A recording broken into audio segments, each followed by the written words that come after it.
It's been 115 years since investors had an opportunity like this. The energy of the future. Now Elon Musk and Frank Giustra are betting big on the rise of this energy source that will change the world. We're talking about the oil of the 21st century. Learn more at futuremoneytrends.com/charge. Greetings and thank you for joining us at futuremoneytrends.com. I'm here with a very special guest today, someone we've had a lot of fun with. Not only is he a wealth of information where every single word out of his mouth is backed by just a ridiculous amount of data. You guys are really going to enjoy this. The author of Demographic Cliff. In the book, it predicts the Dow could hit 6,000 by 2017 or during 2017. You can actually learn how to get the book free at harrydent.com. Our guest, Harry Dent. Thank you so much for joining us, sir. Yeah, nice to be here, Daniel. Well, hey, sir, the last time we talked to you was in August. It was about August 27th. You had predicted that oil would fall to below $30 and maybe even as low as 20 or 10.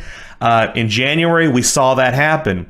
You told us that China was pretty much going to be having a major slowdown. And it's almost as if we hung up the phone, the stock market started crashing. China became big headlines in the months to follow. And then in January, we saw oil. So I just kind of want to follow up with those specifically right off the bat here.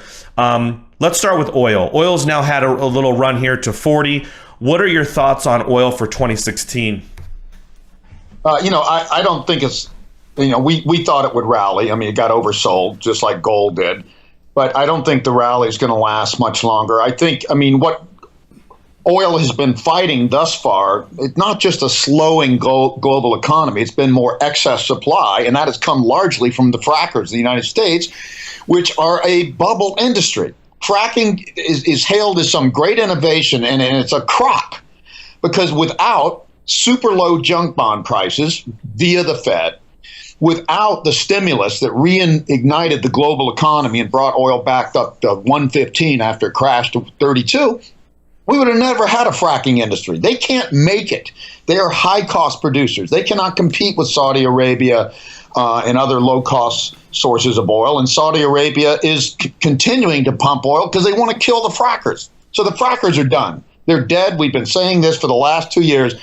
Their oil is not going to come back to 60, 80, $100 where they can make money. When their wells run out, they're just not going to reinvest because they can't afford to, because junk bonds now cost them 12% instead of 6%. And oil is probably going to be in a $10 to $60 range for many, many years and averaging more in the kind of 30-ish area. And they just can't make money there. Oil, the next problem with oil is going to be, yes, some supply is going to increasingly disappear from these frackers, but global demand is going to fall much more rapidly. We see signs that we're going into a global recession again. I think by the summer, the stock market's going to be crashing again. I think by the end of this year, Europe is going to see major defaults in Italy and Greece again, and China bubble is just going to keep bursting. The big picture here, Daniel, is simple.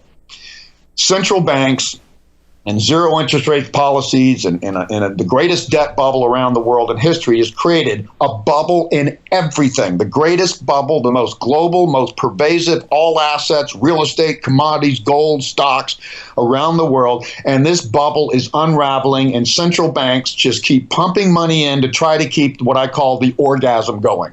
Because bubbles are orgasms, and they look exactly like the Masters and Johnson's orgasm chart. I show this all the time in my presentation. I can throw the gold bubble up, the Nikkei bubble, the tech bubble, the current S&P stock bubble, real estate, everything, and they all fit this orgasm chart. The thing is, bubbles don't correct. They don't have soft landings. They burst. When they finally run out of steam, they're so overdone that they can only collapse. And China is the most feverish government, sitting there plugging dike after dike. Oh, the stock market cracked 50%. Okay, well, then they buy their own stocks, and they pump up this and they do this and that, and they lower margin requirements. Their real estate bubble's bursting. That's how they got their stock bubble. because they encourage stock speculation to try to take attention off the real estate bubble bursting, and then they got a stock bubble that's bursting. I mean, and then when the stock bubble bursts, then Chinese real estate investors lose confidence in their this is just a giant effort for governments to act like, oh, we don't have a bubble and we can have a soft landing. There will be. And I repeat this and will stake my entire reputation, and I will move to Australia and be a limo driver if I'm wrong about this. We're going to see the biggest global bubble burst in history in the next 4 years, when all four of my most important long-term indicators that I've spent 3 decades honing, refining, and developing, these four all point down between mid-2014 and early 2020 for the same time. The only time that's happened was in the mid-'70s when we had the biggest crash and crisis back then, and in the early 30s when we had the Great Depression and the biggest stock crash in history. There's only one way out of this bubble, and that is for it to burst. And so people simply have to get out of the way. Forget chasing a 4% yield on a bond. Just get zero. Get out of stocks, get out of real estate that's not strategic to your life or business, because all of this stuff's going to reset back to where it should be without all this endless debt and endless printed money and stimulus and zero interest rates policies, which always, debt bubbles and low interest rates set by governments will always create speculative bubbles, and those bubbles will always burst. If there was even one exception, Daniel, in history, I'd say there's a chance this won't happen. There are no exceptions. Bubbles burst. What about the response to the bubbles bursting by the central planners and government? Let's take housing, for example. A house, once this bubble bursts, when in commodities, in housing prices, I mean, you got people can't afford mortgages now, and builders are, essentially everything, the whole freaking world, as you're describing it, and I totally agree, is subsidized by easy money and debt, and now it's bursting. So what about the response? The central planners are going to keep pumping cash. What is going to stop them from keeping these things from either bursting or at least them being able to inflate them quickly again like they did in 2009 to today? Yeah, but even though they reinflated it quickly, we still had a 50-60% stock crash and real estate crash and crisis and banking crisis before they could turn it around. Now they've created a bit. What kills these central banks is their only solution to this debt and financial asset bubbles is to create more debt and more financial asset bubbles. How could that possibly be the solution? Their Achilles heel is not that they will keep printing money. They've gone to negative interest rates now. But look at Japan as an example. Not only after we tapered off of QE, the only major country to do so, they tripled down and have been printing money at 3 times the rate we did at our peak. And now they've gone to negative interest rates. And guess what will happen? Their stock market's going down again. They're in recession again. It doesn't work at some point. You can't keep taking more heroin without falling down, bashing your head. And there's only 2 places you can end up if you keep taking more and more of a drug to feel better, not come down off the bubble and the high. You either go to detox or you die. There are only 2 solutions to that. So detox is a debt deleveraging like we saw happening in late 2008 before central banks just says we will not tolerate this, and we'll just, for every dollar a bank loses or every dollar the stock market falls, we'll just put another dollar in. We're just going to pretend like it never happened. I mean, this is the most irresponsible, unrealistic monetary policies in all of history, with the exception of the Mississippi and South Sea bubbles in the early 1700s, and that was the biggest stock crash ever. Those stock markets in Europe went down 99%, not 89% in the Great Depression or 70% in the 70s, 99%, because it was a government finance bubble. Governments, the British and French governments, had fought wars for years, ran up huge debts, and the only way for them to pay off those debts were to sell their ownerships and the trading companies in England and the ownership of France of swampland in America and Mississippi and Louisiana and stuff to the public, worthless stuff to the public, and finance it with free money. So they created a bubble. And what did the bubble do? It burst. Harry, because of the demand for gold during a crisis, regardless of what the data shows, it's whether it's been a good thing or bad thing for gold and deflation or inflation, just knowing that the people, the masses, will likely buy gold. and have been buying gold. Gold is now at 52-week highs. The gold mining shares specifically are up more than 100%. Is it possible? I know you've looked at the data where the commodities are collapsing, but gold specifically is almost separated from those commodities as a money. It's not money, and gold correlates with one thing: inflation. Inflation's been going down since 1980, and you remember gold crashed in the early 80s and didn't turn around until 2001. People who've been buying gold have been crucified, even though all the people like me that say, hey, we got a debt bubble and it's going to burst, they tell you to buy gold. People have been buying gold for years and been getting their asses handed to them. Gold is rallying. I've been calling for months and months. I said gold has been crucified. It's been oversold down at 1,050, 1,100. It's going to bounce. It's going to take a healthy bear market bounce. But mark my words, bear market. I think gold goes to 1,400 here, give or take, and then falls by mid to late 2017 to $700 where it was in 2008 when it crashed during the crisis. The last time we had a worldwide financial crisis and banks were melting down and all this sort of stuff, gold was not the safe haven. It went running for mommy. Gold went down 33% in 4 or 5 months in late 2008.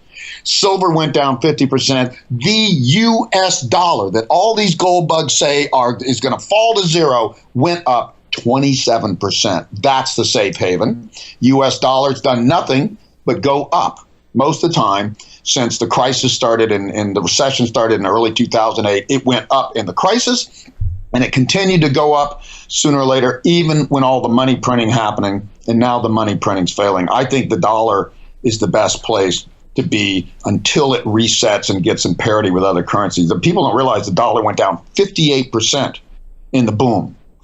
58%, which is a huge depreciation for a currency. Now it's just basically rebalancing. When the dollar goes up another 20, 30%, I'll feel like it's fairly valued again long term, and then I will no longer be a dollar bull. But right now, I do not want gold, and I want the U.S. dollar. Gold goes to $1,400. We got people out in late April when silver peaked. The day silver peaked at $48. Gold peaked a little higher in September, but we got people out of gold and silver right there near the top. And we're telling people this bounce here is the last chance to get out of gold. It is an inflation hedge, and a beautiful one, the best in history. It is not going to do well in deflation, and it is not the crisis metal. Gold correlates with inflation, not crisis. If it was a crisis hedge, then why did it go down in late 2008 when we had the worst financial crisis since the Great Depression? It's not a crisis hedge. We confuse crisis with inflation. Most crises we've had, including the oil embargo of the 70s and every war in history, have been inflationary crises. That's when gold goes up. This is not an inflationary crisis. In fact, central banks are purposely creating money for one reason, and that's to keep deflation at bay. Without $12 trillion of money printing around the world, we would have already seen deflation like the Great Depression. And in deflation, every financial asset except the strongest currencies and the strongest sovereign bonds goes down. Junk bonds go down. Stocks go down. Commodities go down. And yes, gold goes down. Harry, do your models take into account the heavy involvement in central banks, both that is happening publicly and a lot of manipulation? I mean, I'm not going to get specifically into a commodity, but let's say gold, the market indexes, anything. I mean, please correct me if you disagree. But I see constant manipulation in the precious metals, in the Dow Jones. Do your models account for all the manipulation that's going on, that sometimes it's keeping things priced higher? And for like gold, in my opinion, it's keeping it priced lower. Yeah, that's something our models can tell you when people are going to spend money, when geopolitical environment is going to be positive or favorable, when innovation is going to add productivity and growth to the economy, when booms and busts are going to tend to happen. We got 4 incredible models for predicting the fundamentals of the economy.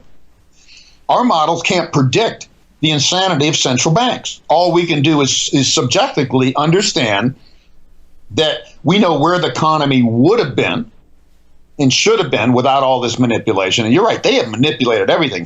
My two tenets are central banks have hijacked free market capitalism, totally set the markets, totally taken over the markets, no more free markets. They decide what short-term, long-term interest rates. They set them at zero adjusted for inflation, and that inflates every other financial asset because everything's priced against the treasury bond, everything. And yes, that suppresses gold and all this sort of stuff. But they have manipulated that and in special interest have hijacked democracy. We don't have democracy anymore. 158 families have financed half of the primary election money, and the Koch brothers single-handedly vetoed Mitt Romney. I'm not for or against Mitt Romney. I'm just saying, here's a credible guy that could have run, and they just said, sorry, we don't like Mitt. He's out. Two guys, two assholes in some state somewhere in Texas. We don't have the two things that made us rich. Free market capitalism married democracy. Harry met Sally in the late 1700s. We've had the greatest long-term bull market in the economy and stocks around the world ever since, and now we're killing the golden goose with all this market manipulation because central banks and governments don't want to admit that they created a giant bubble, and now they don't want to admit and they don't want to deleverage and they don't want it to happen on their watch, so they just keep printing money and destroying the whole market fundamental. So no, we can't predict that. We can just subjectively say all they're doing, they're not changing the fundamentals. They're just bubbling up. They're taking drugs to feel better, financial drugs and financial enhancing performance drugs, just like heroin or crack or cocaine or anything you want to say, or drinking 20 cups of coffee a day. That's all they're doing. They're stimulating the system beyond its capacity when it's already been overstimulated for 30 years now. Debt growing at 2.5 times GDP in the United States, 3.5 times in China. I mean, you can't do that. It is like taking cocaine. Harry, and cocaine only ends up more and more to create less and less until you pass out and go to detox or die. Only two ways out of an addiction like this. Harry, I want to close this interview out with a little optimism. So one, when is this behind us? And two, this parabolic move we're seeing in technology where you've got, smart cars that drive themselves. You've got Domino's delivering pizza with machines. There are all kinds of things that are making our lives incredible. When is this behind us? And what are your thoughts on this parabolic move of technology that we're seeing? I mean, is humanity about to see the current system collapse, but the new system could be so much better with the technology? Okay, this is going to be hard to swallow, okay? My fourth indicator, the last one over 30 years that I added, is an innovation cycle every 45 years. That innovation cycle does not come because things are invented or there's breakthroughs in technology, because breakthroughs only hit the 0.1% or the 1% at first and the 10% at most, the niche markets, like automobiles in the early 1900s. It's when these major technologies move mainstream into the business and consumer economy that they have the biggest impacts. We've already seen that with the information revolution and the internet. Moore's law is retreating rapidly. Semiconductors have doubled in capacity, every 2 years or something for decades. It is ending.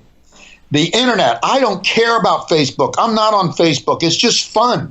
I don't care about driverless cars because I'd rather drive my car. These things are nice, but they're not like Google.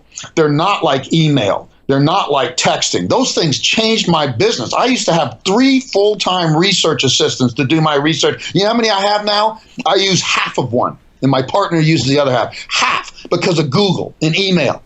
And I can write stuff and ship it around the world and write newsletters and blah, blah, blah, and edit with people around the world and do presentations on Skype around the world without having to travel to Australia anymore and South Korea and Europe. I mean, these things are already done. So we've seen the best. And this cycle says for the next 2 decades, it's not like innovation is going to stop. There's always innovation, but the mainstreaming of the next technology revolution and nanotechnology and biotech and robotics. You know how slow robotics is coming along? Everybody says robotics are going to change the world. Robots can't even walk 10 feet without stumbling after all this innovation. Those are the innovations of the future. Those are not even hardly in niche markets, and they're the less mainstream, and they won't be so till the 2030s. So yes, innovation is going to improve stuff, Facebook, social media, but social media, I don't think is going to change the economy like Google and email did. Yeah. Now, as far as the economy itself, the debt crisis, I mean, is this behind us by 2020? Yeah, I'd say we're going to see the worst by 2020 to 22. And I actually think by the end of next year, by late 2017, we're going to see the largest part of the stock crash around the world. And real estate will take longer to sort out. But I think you're going to see the worst of it.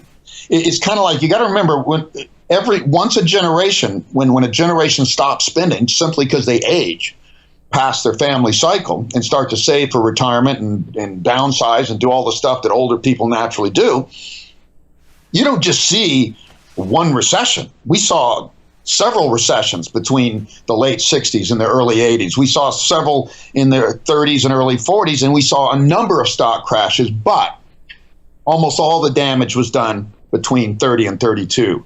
Almost all the damage was done between 73 and 74. I think we're going to see that in 2016 and 17, that the Dow, I'm projecting, will hit 5,500 to 6,000 by late 2017, just in the next, say, year and a half or so. And that'll be most of the damage. Then it'll rally, and there'll be some aftershocks into 2020. My 4 cycles point down into early 2020, and then they start one after another to turn up. So I think the worst will be by early 2020, but I think the worst of that will be by the end of 2017. If you can get over the next 2 years and protect your assets and get out of stocks, get out of junk bonds, get out of gold on this rally, and get out of real estate that's not really strategic. I only own one piece of real estate, and it's on an island in the Caribbean because it's my getaway, and it's a unique place when things get really bad. I don't own anything. I don't own the house I'm living in. Because I think real estate's just going to keep going down. You're a phenomenal guest, sir. Great research. Regardless of what people might agree or disagree, the research that Harry Dent does and has out there and has for his own subscribers is unlike any other. It is so in depth, and I thoroughly enjoy every book he puts out. Author of The Demographic Cliff. You can purchase it on Amazon or Barnes & Nobles. However, you can learn how you can get it for free at harrydent.com. Harry, thank you so much for your time. Look forward to talking to you again real soon. Okay, thank you.